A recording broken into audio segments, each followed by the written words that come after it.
The state of Georgia is again at the center of American politics. We have to remember that in 2020, when Joe Biden won the state, it was a kind of a political earthquake. Democrats have taken a slim majority in the Senate after the Georgia runoff election. The number of people turning out to vote, early voting, this election cycle, last election cycle, the cycle before that, is huge. The massive turnout of Democrats in Atlanta in 2020, the wins for both of these Senate seats, the fact that President Biden was placed in the White House as a result of the election, all of these things caused GOP members in our state house to want to put additional limitations on people's access to the ballots.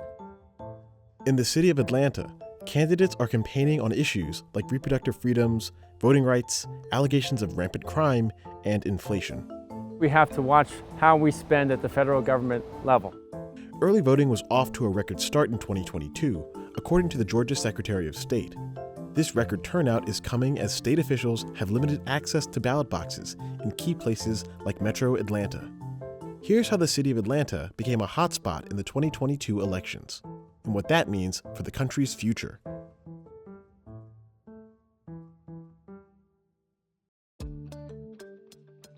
Atlanta, the capital city of Georgia, and heart of the 8th largest metro area in the United States, with over 6 million residents. And Metro Atlanta is still growing, quickly. You have a relocation of people from states that have higher voter participation, or at least a more engaged electorate, that are moving inside of the state of Georgia. You know, Atlanta, especially after COVID, is getting a ton of people from the Northeast, from the DC area, from California to out west. Christian Zim is the Republican candidate challenging Representative Nikema Williams for Georgia's 5th Congressional District, which contains much of Atlanta. I moved here 10 years ago, and I moved here from Florida. People vote with their feet. They are moving down here in droves, and it's because of the tax policies, because of the incentives that we have created for industry to come here. As Atlanta has grown, so is the profile of the national Democrats who come from the area. The Democrats' success in the key state of Georgia is really dependent on their success in mobilizing voters here in the city of Atlanta and in the broader metro Atlanta area. So any issues related to voting rights or access to the ballot are key not only for the nation and for the state, but especially for the voters here in Georgia. And in a place like Atlanta, the political power of Atlantans and the broader population of the metro region is now being expressed in terms of statewide elections. The incumbent governor, Brian Kemp, faces a second challenge from Stacey Abrams, a progressive organizer. Kemp is very pro-business. He definitely thought that the economy of Georgia was of critical importance and therefore opened the state early. We lost lots of people. This is something that would change under the Abrams governorship. Georgia is poised to implement a more strict abortion ban, and Brian Kemp has supported such bans in the past. So we'll see if that issue of abortion resonates with Georgia voters. While the parties remain split on substantive issues, personalities backed by former President Trump have swallowed up attention on the campaign trail. Herschel Walker is beloved in Georgia. I think that GOP voters believe that if they elect Herschel Walker, that he will vote the way that the GOP wants them to. Walker is challenging Raphael Warnock, the incumbent Democratic senator elected in 2020's race.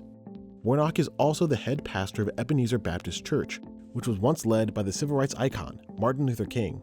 This race arguably has the greatest potential impact on national lawmaking. A mix of polling data aggregated by 538 suggests it's a toss-up. State officials say Atlanta voters are again turning out in heavy numbers this year. Despite relatively high turnout in 2020 and expected high turnout in 2022, it's likely that large shares of voters, in particular voters of color, are going to stay home, are not going to vote. In 2021, Georgia's governor signed a bill that reimagined how voting works in the state. SB 202 is a voting law that is designed to have an impact on people's ability to reach the polls. New rules have been put on the state oversight of elections. The state election board has a lot more power to regulate elections at the county level. One example can be found in ballot box access. Before 2020, there were no ballot drop boxes in the state of Georgia. And during the pandemic, as an emergency provision, the State Board of Elections allowed counties to make decisions about how many ballot drop boxes they would have. This was in anticipation of a big surge in mail-in voting. Now, in SB 202, we don't have any more 24-hour drop boxes here in the state, and counties like Fulton County and DeKalb County that had dozens of ballot drop boxes now reduced to less than half, in some cases less than a third, of the number of drop boxes they had in November 2020. Fulton County is at the heart of the sprawling metro Atlanta region. It has 7 ballot box locations, serving a population of over 1 million people. By comparison, in 2020, Fulton County had more than 30 ballot box points, according to a count from WABE. It also limits access to those drop boxes, so they can only be inside, accessible at polling places during polling hours. Challenges to drop box access have also mounted in Wisconsin, Florida, Indiana, and Iowa. At the same time, Georgia's voting bill addressed other issues. So the Georgia General Assembly has more of a forceful role in the employment of elections, which has allowed the General Assembly to allow for more so-called poll watchers. You can actually go while someone is voting and you can challenge their ability to vote. You don't necessarily have any proof. You can just create a challenge. Democrats have sounded the alarm over bills like SB 202. We must pass federal voting rights legislation now to ensure democracy for all Americans. We cannot wait. In Washington, Nikema Williams chairs the Voting Rights Caucus. Their key bill stalled out in President Biden's first term. The recent challenge to Georgia's vicious anti-voting law. Yet, SB 202 has benefits. You can vote in the state of Georgia anywhere in your county during early voting. And this is very beneficial for people who work.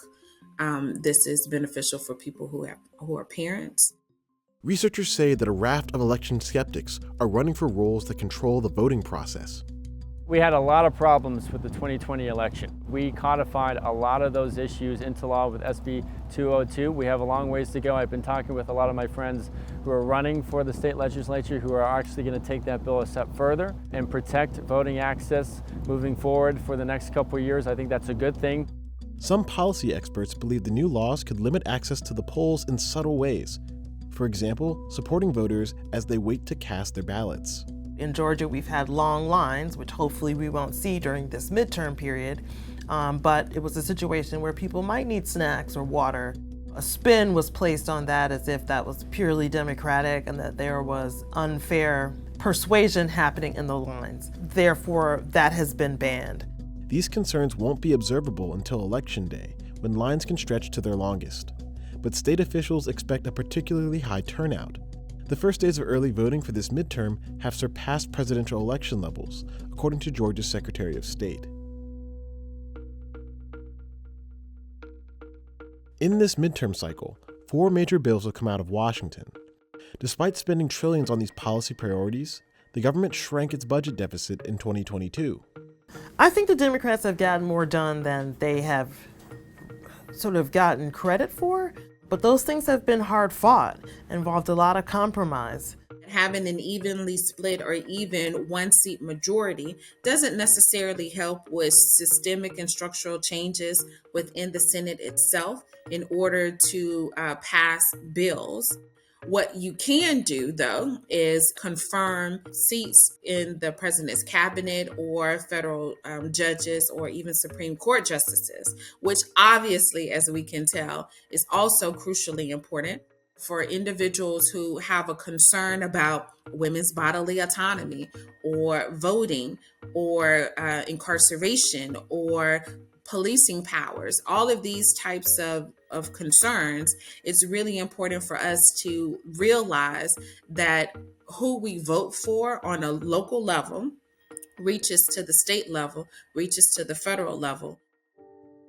Nationwide, this election is generating a record-breaking turnout.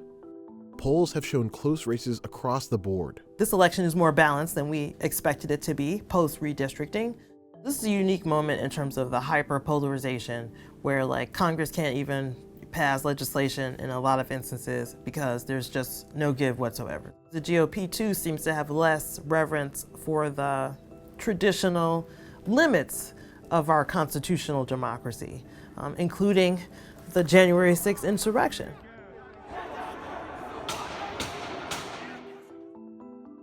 You know, I wonder if I will be teaching American government forever, or if I might need to become a historian, because that sort of traditional idea about how American government is supposed to work might not continue in the short term. If we talk about redistricting and the overall effect, what it's really done is reduce the number of seats where both parties are contesting or vying for power. Instead, we have more safe Republican and more safe Democratic seats. Voters say, you know, what's the point? Why should they be voting if elections are not competitive? Now, it's important to note that voters vote for a number of different reasons, including wanting to express their political voice. And we've seen a number of states, including here in Georgia, where statewide elections have become very prominent and very competitive. Experts say the race could fall to voters' views on headline national issues, including abortion and inflation. According to all the polls that have been taken since really 2020 and 2021, is the economy. Once again, it's a story about the economy. And if those high prices continue, if inflation continues to rise, it'll be difficult for Democrats to send a message to voters that they are going to be able to deal with these basic pocketbook issues, and might be a boon for Republicans seeking to say that their economic agenda would solve these problems.